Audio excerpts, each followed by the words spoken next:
Hello everyone and welcome back to another episode. Today we're going to talk about a new exciting MMORPG called Defend the Night.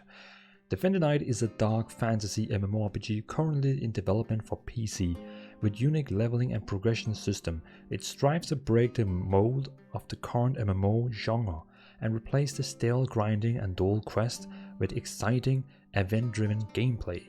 Players will build and defend their own city, join friends and allies in dangerous dungeons, crawls. Explore a vast landscape and challenge the darkness in various game events.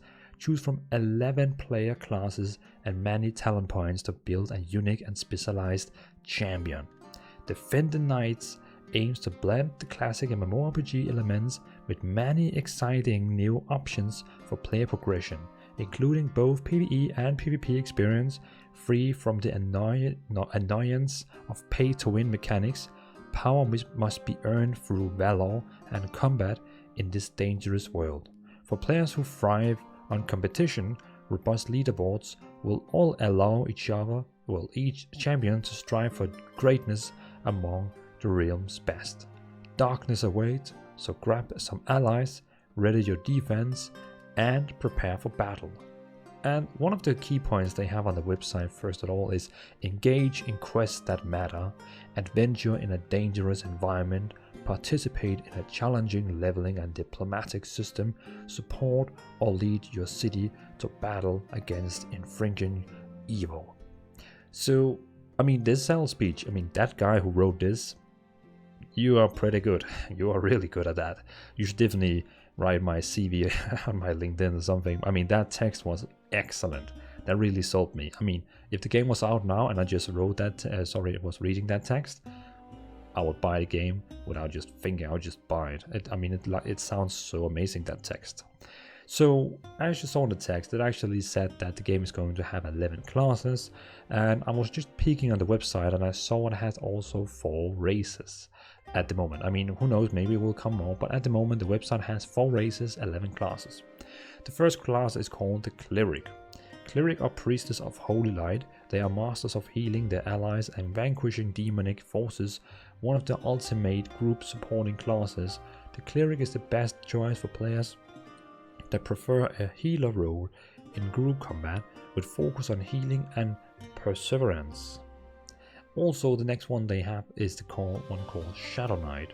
Visual and brutal, the Shadow Knight of Certovia are masters of viewing aggressive combat style with crippling dark magic to destroy all who oppose them. Combined with the Shadow Knight's pack fiend companion, players will rely on skill to share incoming damage with the enslaved pet while also maintaining the offensive nature of his tank class. So the Cleric sounds a bit like a priest, standard priest from MMORPGs, and the Shadow Knight reminds me a bit like the Unholy Death Knight from World of Warcraft, but I like that because that's one of my favorite classes, so that's definitely a cool thing. Then the next one we have is the Wizard. Masters of the arcane mysteries of the realm of Certovia, wizards excel in the destruction of their foes by using elemental magics to devastating effects. Able to deal large quantities of damage, wizards are a great choice for players that enjoy doing heavy damage from a distance. That's also cool. That's a classical mage. The next one is a bit more interesting. It's called the Enchanter. Enchanters are masters illusionists and magic viewers. These spellcasters focus on manipulating the world around them to provide great advantages for their allies. That sounds cool. It sounds like the Illumist, or what it's called in Guild Wars, the one who can create like clones of himself. I kind of like that one. The next one is probably my favorite one, I think. It's the Druid. Druids are priestess of nature and talented spellcasters. They can manipulate the forces of nature to damage and weaken foes, while strengthening and healing their allies. I kind of hope they have some kind of a form they can transfer into. It's not required. I know it's a lot of work to create like these shape-shifting forms, but it could be cool to have a druid who can go into bear form and do tanking, go out and heal. Also, we get the Ranger. Rangers are mighty archers and versatile warriors, a bow-wielding hybrid of the druid and warrior class. These woodmen can damage from range, manipulate the elements of nature, and even brawl if needed. That sounds that sounds freaking cool. That sounds really cool. That's not a standard ranger. That is a freaking ranger from Lord of the Rings who can manipulate with the forest and at the same time brawl with orcs, and excellent at ranger. That's really cool. The next one is the assassin. Assassins are sly and very capable of edging out of tight situations, springing dangerous traps, and picklocking that locked passageway. Assassins excel in the shadows, ambushing unsuspecting foes with lethal melee strikes. Okay, so that sounds like a standard rogue. Then we also have a battle mage. See, battle mage is something that I really have requested in games. It's very, very rare that we see battle mages in games. I think the only battle mage I've seen for a long time is a Rift, where they have this new talent you can play as a mage. So this is pretty cool. Battle mages are lethal and versatile damage dealers with an affinity for both melee combat and offensive magic. The battle mage is a hybrid of the warrior and wizard class. Oh, that's cool. I like that. Okay, I could actually think about maybe maining the battle mage for 100%. And the next one is, I think that one is going to be a very popular one. It is the necromancer. Necromancers are conjurers of darkness, decay, and hellfire. So that's the text right now. It's only like the first 3 classes they have finished with pictures and long text. So these last classes we're mentioning right now is like with a lower text, but they ain't working. The next one is paladin. I always love playing paladins. Paladins are the arbiters of justice and righteousness. These hybrid of the warrior and cleric classes can sustain massive damage while leading and supporting their allies. I kind of want to know if paladin is actually going to be a class for itself, or when they say it's a hybrid between. No, okay, it's a class for themselves, because they also would not say a hybrid between warrior and cleric, because you cannot mix 2 classes. Okay, that's cool. The last one is the warrior. Warriors are the leaders and the shield of your forces, exceptional of mitigating damage and injuring their foes. The warrior is the master at tanking the most fearsome enemies. Okay, so the warrior here is, it sounds like he's gonna be the tank in the game, just the tank. So the next thing we have is the races. Which kind of races do we have? We have the first one called the Alpha. It looks like a elf, but it actually also has a little story. The backstory of the elf is the Alpha of Telrodar Valley, like other of the gods' creations, were brought into existence to keep the dragons of the world in check. As children of Morphia, the goddess of color and beauty, the Alpha are the only race created by Chaos gods, which are free from the taint of dark magic. As such, they are taken upon themselves to be the warden and protectors of natural order, to preserve the magnificent world touched by the hand of their creator. That sounds pretty cool, and they actually can play any classes. It says here, may play any classes. So that's cool. They also have some society, some strengths and all that. And the next one we have as a race is the half-orc. That's actually pretty fun, because normally you just see orcs in a game.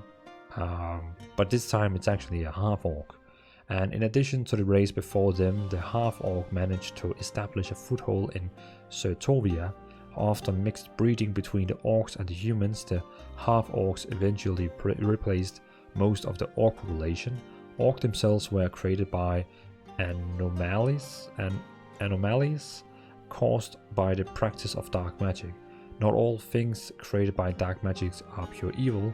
The orcs, while savage, found common ground with the elective through their hatred of the dragons. As orcs slowly become more accepted in an elective population, the half-orcs became a common sight in Certovia. Okay, so say basically orcs and humans become friends and got babies. Okay, then we have the human. I think we all know the human. The human is the human. That's a pretty easy one to collect. Yeah, so let's just say the human is a human. The fourth one, the last one, is called Relgoth. That one is a pretty interesting one. Did I just actually, I think I skipped what the orc could be as classes. May play any class. Okay, so the orcs can also play any classes, and the humans can play, may play any classes. Okay, and then we have the last one, the one called Relgoth. It looks like a demon. It's like a red demon. It looks pretty cool. And let's see here. The story behind this guy is, during the last attempt at creation through the use of dark magic, the Relgoth were accidentally summoned from the deep within the darkness by the most powerful dark magic followers. Like the orcs who share their dark magic origins, the Relgoth have proven to be useful by the electi due for their raw strength and seemingly endless rage. Functioning with slightly more logic than their brethren, the half-orc, and possessing extreme strength and resilience, yeah. They are one of the few races that dare to work with pure forms of magic. The Relgoth formed a serious hate of the dragon kind and will often seen conspiring to bring them down by any means possible. So it sounds like everyone is hating dragons. I kind of want to know why do we hate dragons? May play any class, but easily excel with Necromancer, Shadow Knight, Assassin, or Warrior classes. Okay, so if you're gonna play this demon guy, you probably want to play a Necromancer, Shadow Knight, Assassin, or Warrior class. Okay, that's cool to have like a path to go that is the secure path. So, I mean, from a standpoint, Defend the Night is pretty much this MMORPG that has all these races, classes, and they're trying to, you can say, reshape the genre of MMORPG. Well, reshape. They're trying to make it a good game. And on the website, they have some bullet points they're really trying to make through, and I kind of want to read them up. The first one is embrace a dark fantasy theme where the world is in turmoil and you are not the hero destined to save it. So that's very cool, because I mean, if you play World of Warcraft, it's everything in the game is just about you as the hero that has to save the world. That's yeah. The core experience revolves around creating opportunities for meaningful player interaction to happen. Risk versus reward is at the forefront for every aspect of the game design that allows for it. Combat will be strategic, tactical, and challenging. Player skill will be tangible and strongly emphasized. Character progression is viewed as a long-term investment that will not be undermined by expansion resets. Players are encouraged to forge their own path while developing their character, but must always remember to enjoy responsibility. Enjoy a spirit of the game where competitive play is encouraged, but never at the expense of respect between players, adherence to the rules, and the basic joy of play. Expect meaningful quests that encourage exploration and discovery, but arrive with risk and danger. Prepare for a world that is constructed around group-centric play. Opportunities to solo will be an exception rather than a rule, but one that is thoughtfully considered and conducive to opportunistic gameplay. So that's cool. They actually remembering the solo player, because a lot of MMORPGs nowadays, they don't really support solo players, so that's kind of sad. Players will be unleashed into a predominantly open world experience where travel is meaningful, dungeons are vast, content is difficult, and all associated rewards are exclusive to open world play. Instant content will be used sparingly when and where it makes sense. I like that. I like instant content, instant dungeon, instant raid, and all that. I really like that. For traditional PvE content consumption and a bit more liberally when it comes on to on-demand gameplay that players can queue up for in order to better facilitate a fun and meaningful experience for those who have limited window of play. We will feature queued PvE, PvP short duration events. That's cool. I really appreciate that you actually are able to queue up for some kind of a dungeon, battleground. I like that. That's definitely my main game. When I play MMORPG, I log on, I have time for one dungeon, I queue for a dungeon, and I go into the dungeon, something like that. That would be cool to see. Explore an optional PvP scene that is meant to enhance the overall experience for those who wish to participate, one that offers a variety of scenarios and electives that are structured around consensual play. Player characters are most valuable assets when it comes to making the world feel alive. The stage will be set to enhance role-playing capabilities and provide a real sense of player agency and reputation. Find solace in our conviction to avoid pay-to-win schemes. Take part in development process that encourage players to find their voice and engage in purposeful, community-driven dialogue that can help shape the game. The 4 major spheres will all be complementary of one another for those who want to enjoy the various gameplay bound together by overarching tenets: adventure, crafting, harvesting, diplomacy. Okay, that's pretty cool. I mean, it seems like that's the information we have.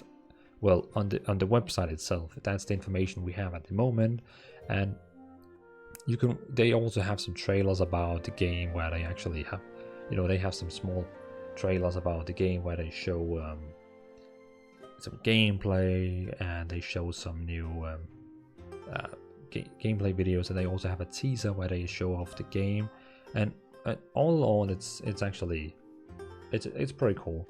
So I definitely enjoy that. Also, they are posting out some kind of a news. You can go to the website and go to the news page, and they publish these quarter updates. They actually make them like what do you say, like a magazine you can read, where you can like go to page, and they actually pretty long and pretty nice made, pretty appreciated, and I think it looks pretty good. So you should definitely go to the Defend the Night, defendthenightgame.com. That's it, defendthenightgame.com. They also have a Discord server that is pretty active. You can go in there and chat with people, so highly recommend that. And just a note for everyone, this game was a game that was recently discovered by me. I recently discovered it. I didn't know it was existing, but now I know, and it looks pretty good. I mean, the game is still in alpha, and I don't think anyone is actually playing it, real players, because it's still in a big alpha. So it's nice to know about the game now and see how it shapes. So I definitely appreciate people, they brought this game to me. And because of that, also on this Monday, in a couple of days, only like depending on when you see it, but on Monday the 17 at 22 CET, I'm going to interview the lead designer of the game. Yep. So tune in. You can already find a link now for the stream and click on notify me when going live, and I will go live, and I will have a great stream and interview together with the lead designer, and I'm pretty sure it's going to be fun. It's definitely going to be fun. So tune in for that if you want to know even more about the game. I'm going to question him all the good questions you can ask at MMORPG lead designer. So thanks for watching, everyone. That was a little video about Defend the Night, and I can't wait to actually get hands on the game, try the game, and actually be able to make a more rich full video, as this video is more made of whatever I was able to find on the website and read about, and it was more like a shout out to the game, and so people actually see, oh, this is actually existing, this is something that comes out. So it's more like a shout out. So thanks for watching, everyone. have a nice evening. Let me know in the comments what you think about this game, and do you also feel the hype like I do? So have a great evening and see you in another episode. Bye.